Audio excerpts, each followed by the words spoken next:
Hyper news కి స్వాగతం. ప్రజలు ఉచిత మెడికల్ క్యాంపులను సద్వినియోగం చేసుకోవాలని ఆంధ్ర మహిళా మండలి గౌరవ అధ్యక్షురాలు మరియు ప్రముఖ వైద్యురాలు డాక్టర్ రోహిణి సూచించారు. తిరుపతి వెళ్లగూడూరు పట్టణంలోని సాయిబాబా మందిరంలో లక్ష్మీ శంకర్ ఆయుర్వేద ఆసుపత్రి 4వ వార్షికోత్సవం సందర్భంగా ఉచిత మెడికల్ క్యాంపు నిర్వహించారు. గూడూరు పట్టణంలోని సాయిబాబా మందిరంలో లక్ష్మీ శంకర్ ఆయుర్వేద ఆసుపత్రి ఆధ్వర్యంలో ఏర్పాటు చేసిన ఉచిత ఆయుర్వేద మెడికల్ క్యాంపులోని ఆంధ్ర మహిళా మండలి గౌరవ అధ్యక్షురాలు మరియు ప్రముఖ వైద్యురాలు డాక్టర్ రోహిణి పాల్గొన్నారు.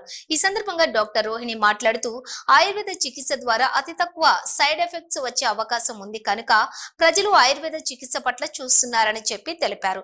ఈ మెడికల్ క్యాంపులోని పాల్గొన్న డాక్టర్ శంకర్ ఎంతో అనుభవం కలిగిన వారని తాను స్వయంగా తెలుసుకున్నట్లుగా తెలిపారు. ప్రజలు ఈ వైద్య శిబిరంలో వైద్య పరీక్షలు చేయించుకొని మందులను ఉచితంగా అందుకున్నారు.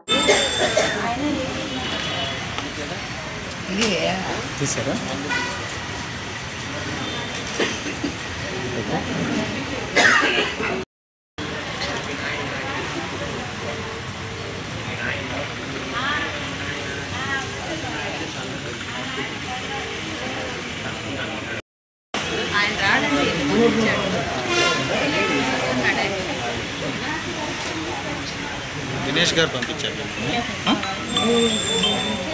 కెమెరాతో.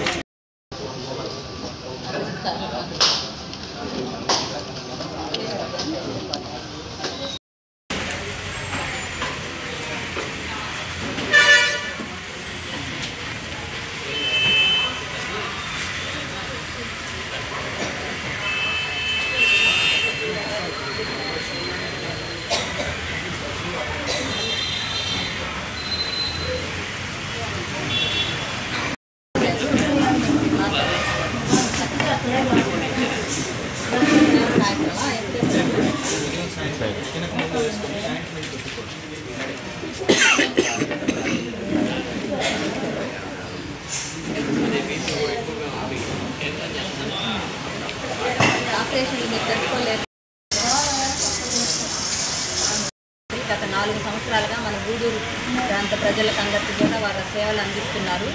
వారు ఆయుర్వేదంలో ఎండి చేస్తున్నారు. వారు బాగా డయాగ్నోసిస్ బాగా చేసి చాలామందికి లాంగ్ టర్మ్గా చాలా రోజుల నుంచి ప్రాబ్లమ్స్ ఉన్న వాళ్ళకు కూడా మందులు ఇచ్చి వాటిని క్యూర్ చేయగలుగుతున్నారు.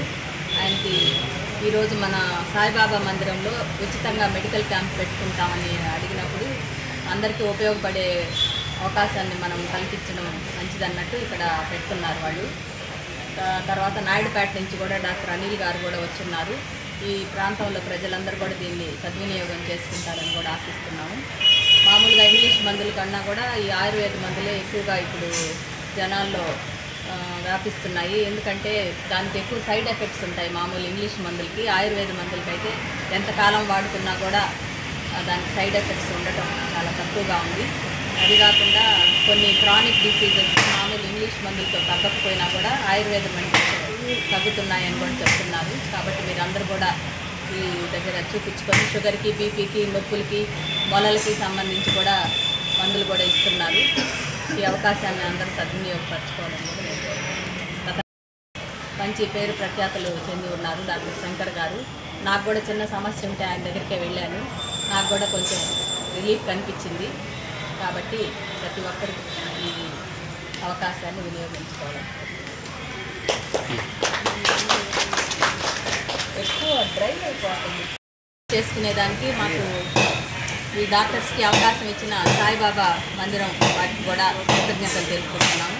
ఇక్కడ ఈరోజు అన్నదాన కార్యక్రమం జరుగుతుంది కాబట్టి చాలామంది పేదలు వస్తారని ఈరోజు గురువారం రోజు ఇక్కడ కండక్ట్ చేయడం జరిగింది. అనుకున్నట్లుగానే చాలామంది ఈ ప్రోగ్రాంకి అటెండ్ అయ్యారు. గర్భిణీలకు మరియు బాలింతలకు పోషక విలువలపై విస్తృతంగా అవగాహన కల్పించాల్సిన బాధ్యత అంగన్వాడీ సిబ్బందిపై ఉందని సిడిపిఓ షేక్ మెహబూబీ సూచించారు. తిరుపతి జిల్లా గూడూరు పట్టణంలోని జెడ్పీ బాలికల ఉన్నత పాఠశాలలో అంగన్వాడీ కార్యకర్తలకు పోషణ్ బి పడాయి బి శిక్షణ కార్యక్రమం నిర్వహించారు.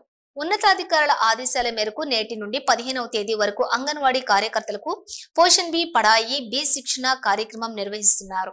ఈ కార్యక్రమంలోని గూడూరు పట్టణంలో నిర్వహించిన శిక్షణ కార్యక్రమంలో పాల్గొన్న సిడిపిఓ షేక్ మహబూబ్ మాట్లాడుతూ గర్భవతులకు మరియు బాలింతలకు మంచి పోషక విలువలు కలిగించేటటువంటి ఆహార పదార్థాలను అందజేయడంతో పాటుగా వారిలో అవగాహన పెంపొందించాలని ఈ శిక్షణ తరగతులు నిర్వహిస్తున్నట్లు తెలిపారు. అంగన్వాడీ సిబ్బంది బాలింతలతో మరియు గర్భవతులకు అవగాహన పెంపొందించడంతో పాటుగా వారి యొక్క తల్లిదండ్రులకు కూడా పోషక విలువలపై అవగాహన కల్పించాలని సూచించారు. ఈ కార్యక్రమంలో ఎంఈఓ కాంచన, ఉపాధ్యాయులు, మహిళా, పోలీసులు తదితరులు పాల్గొన్నారు. గూడూరు జడ్పీ గర్ల్స్ హై స్కూల్లో ఒకటి, చిల్లకూరు సెషన్ స్కూల్లో ఒకటి, అదేవిధంగా చిల్లకూరులో 2 జడ్పీ స్కూల్లో 2 రూమ్లు అక్కడే ఆర్గనైజ్ ఇచ్చున్నారు. మనకి ఇచ్చింది ఏంటంటే అక్కడ గురుకుల పాఠశాల ఇచ్చారు. అక్కడ కనీస సదుపాయాలు లేవు మాకు అన్న ఉద్దేశంతో అడగంగానే హెచ్ఎం గారు మనకు అక్కడ అరేంజ్ చేశారు. 2 కూడా చిల్లకూరులోనే హై స్కూల్లోనే 2 రూమ్లు అరేంజ్ చేసి 2 సూపర్వైజర్లు అక్కడ జరుగుతున్నాము. 275 మంది పిల్లలు అంగన్వాడీ టీచర్లకి మేము ఈ పోషణ బి పడాయి బి కార్యక్రమాన్ని నిర్వహిస్తున్నాము. మేడం చెప్పారు ఎంఈఓ గారు, ఏంటంటే పోషణ బి అంటే ఏంటో మనందరికీ తెలుసు. అంటే మనము ఏ టైంకి ఎలాంటి ఆహారం తీసుకోవాలి, పౌష్టికాహారం తీసుకోవాలి. ఆ ఆరోగ్యానికి మనకు అవసరం ఏంటంటే పోషణ. ఆ పోషణే లేకపోతే మనం ఆరోగ్యంగా ఉండలేము అంటే ఏ పని కూడా మనం చేయలేము. కాబట్టి మనకి పోషణ అనేది చాలా అవసరం. అదేవిధంగా పడాయిపి మనం బ్రతకడానికి మనకి భోజనము ఆహారం ఎంత అవసరమో అదేవిధంగా మనకి సంఘంలో ఉండడానికి కూడా, సమాజంలో బతకడానికి కూడా మనకి విద్య అవసరము. ఆ విద్య ఉంటేనే ఈరోజు మనము మన కుటుంబాలని సమృద్ధిగా ఎటువంటి ఆటంకాలు లేకుండా మన పిల్లల్ని మనం చదివించుకుంటున్నాము, అన్నీ చేసుకుంటున్నాము. కాబట్టి ఇందులో మనకి 3 రోజుల ట్రైనింగ్ విషయాల్లో మనకి ఆరోగ్యం గురించి, ఆహారం గురించి, తర్వాత అంగన్వాడీ స్కూల్లో ఈసీసీడే అనేది మనం చేస్తూ ఉన్నాము. ఆ పిల్లలకి 3 to 6 పిల్లలకి మనము ఏ విధంగా చేయాలి అంటే పుట్టినప్పటి నుంచి 6 సంవత్సరాల పిల్లలకి బ్రెయిన్ డెవలప్మెంట్ చాలా 80% ఉంటుంది. కాబట్టి ఈ దశలోనే మనం ఏదైనా నేర్పించాలా. మేడం చెప్పినట్టుగా మంచి అయినా చెడైనా ఈ దశలోనే నేర్పిస్తాం. పిల్లలకి ప్రేమగా, ఆప్యాయంగా మంచిని మనం తెలియజేస్తే ఆ బిడ్డ అదే మంచితనంతో ఇంకా ఆ తర్వాత 7-8 సంవత్సరాలు వచ్చేటప్పటికి అదే బాటలో నడుస్తాడనమాట. ఈరోజు మనం వాడికి ఏదైతే నేర్పిస్తామో అదే పునాది. కాబట్టి మనం ఒక ఇల్లు కట్టడానికి ఫౌండేషన్ ఎలా వేసుకుంటామో బిడ్డ భవిష్యత్తుకు కూడా పుట్టిన బిడ్డని మనం మంచి తర్ఫీదిచ్చి మంచిగా తీర్చిదిద్దామంటే ఆ బిడ్డ దేశానికి ఎంతో ఉపయోగపడతాడు అనేది మనం తెలుసుకోవాలి. ఈ 3 రోజులు కూడా మనం ఇక్కడ స్వరూపరాణి, చెంచులక్ష్మి సూపర్వైజర్లు దీంట్లో మనకి రిసోర్స్ పర్సన్స్గా ఉన్నారు. ఈరోజు మహిళా పోలీసుని దాన్ని పంపించాము. ఎందుకంటే తనకు తెలిసిన విషయాలు కూడా మీ అందరితో పాల్గొంచు. తిరుపతి జిల్లా గూడూరు పట్టణంలోని ఆర్టీసీ బస్టాండ్ సమీపంలో ఉన్న శ్రీ సాయిబాబా మందిరంలో గురువారం సాయిబాబాకు ప్రత్యేక పూజలు, హారతి కార్యక్రమాలు నిర్వహించారు. భక్తులు పెద్ద సంఖ్యలో మందిరంలో జరిగిన ప్రత్యేక హారతి కార్యక్రమాల్లో పాల్గొని బాబాను దర్శించుకుని అన్నదాన కార్యక్రమంలో అన్నప్రసాదాలు స్వీకరించారు. నెంబర్ 3 సూళ్లూరుపేట పట్టణంలో వెలసి ఉన్న శ్రీ చెంగాళమ్మ పరమేశ్వరి ఆలయంలో మాఘ పౌర్ణమి సందర్భంగా శ్రీ చెంగాళమ్మ అమ్మవారికి క్షీరాభిషేకం నిర్వహించారు. వేద పండితులు 108 కలశాలను స్థాపన చేసి పూజలు చేశారు. అనంతరం గర్భాలయంలోని అమ్మవారికి మూల విరాట్కు అంకురార్చన అర్చకులు సాంప్రదాయబద్ధంగా క్షీరాభిషేకం నిర్వహించారు. అనంతరం పౌర్ణమి చండీయాగం పూజలు జరిపించారు.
సుళ్లూరుపేట పట్టణంలో వెలిసి ఉన్న శ్రీ చెంగల్లమ్మ పరమేశ్వరి ఆలయంలో మాఘ పౌర్ణమి సందర్భంగా శ్రీ చెంగల్లమ్మ అమ్మవారికి క్షీరాభిషేకం నిర్వహించారు.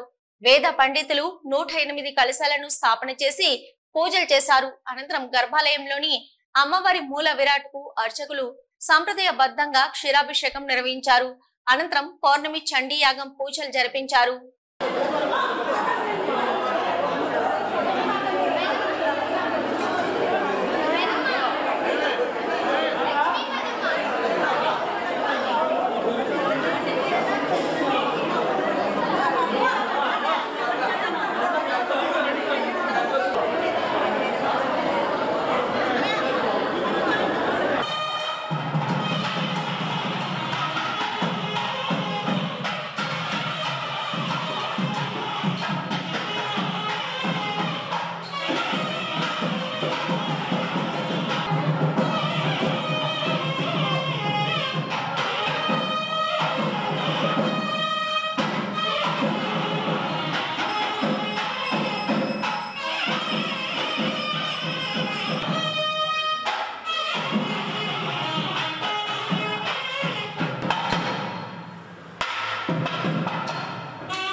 బులెటిన్ డీటెయిల్స్ చూస్తూనే ఉండండి హైపర్ న్యూస్.